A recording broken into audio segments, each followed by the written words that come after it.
नमस्ते, प्रणाम। हम आप सबका भाई मनीष सिंह और स्वागत करते हैं आपको अपने चैनल में।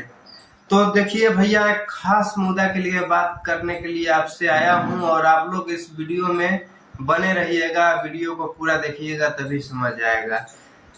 कल सुबह में खेसारी लाल यादव के एक गाना आता है जिस गाने का नाम है सजनवा, और उस गाना को रिलीज करते ही शाम तक ये पता चलता है लोगों को कि ये गाना चोरी का है। और पूरा विस्तार से मैं बता रहा हूँ कि ये गाना चोरी का है, किसका है, किसने चोरी किया, ये भी मैं आप लोगों को बता रहा हूँ। पहला नंबर तो ये गाना किसी छोटे सिंगर का है। अब सिंगर का नाम तो पता नहीं है, बट है वो 1 साल पहले उसने गाया था इस गाने को और गाना गा करके उसका रिलीज भी कर दिया गया है। उसके बाद ये खेसारी लाल यादव हैं जो कि कल इस गाना को गाते हैं और गाते ही आते ही पता चल जाता है कि ये गाना चोरी का है।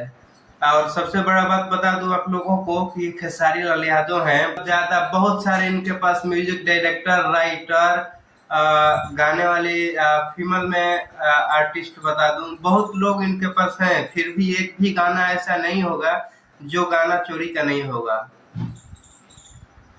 तो ये थोड़ी होता है, ऐसा नहीं होता कि किसी का मैं कलाकार हूँ तो मेरे पास सब कुछ है, मैं बड़ा स्टार मानता हूँ, लोग मुझे स्टार बोलते हैं, फिर भी मैं किसी और का गाना चुरा रहा हूँ। जब भी गाना आता है मेरा तब भी उसमें चोरी का ही रहता है। क्यों रहता है? और किसी का तो नहीं होता है, आप ही का क्यों होता है? तो एक आदत होता है, जो आदत आपके अंदर है ना, तो आदत जब तक आप मरेंगे नहीं तब तक ये आदत खत्म होने वाला नहीं है। इसके लिए जनता, पब्लिक, लोग, जितना लोग, सब लोग विवाद कितना भी चाहकर कर लें, लेकिन ये विवाद खत्म होने वाला नहीं है। ये है हमारे ट्रेंडिंग स्टार खेसारी लाल यादव है, जो कि आपके सामने जो गाना आया है, वह गाना का थोड़ा सा मजा तो ले लीजिए।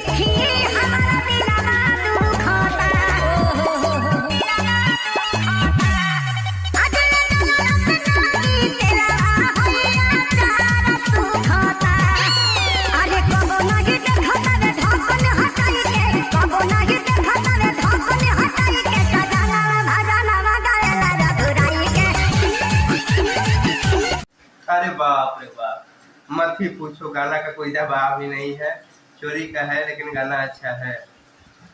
तो वैसे आप लोग क्या कहना चाहेंगे इन खेसारी लाल की हरकत में? कमेंट करके जरूर बताएं। जय श्री राम।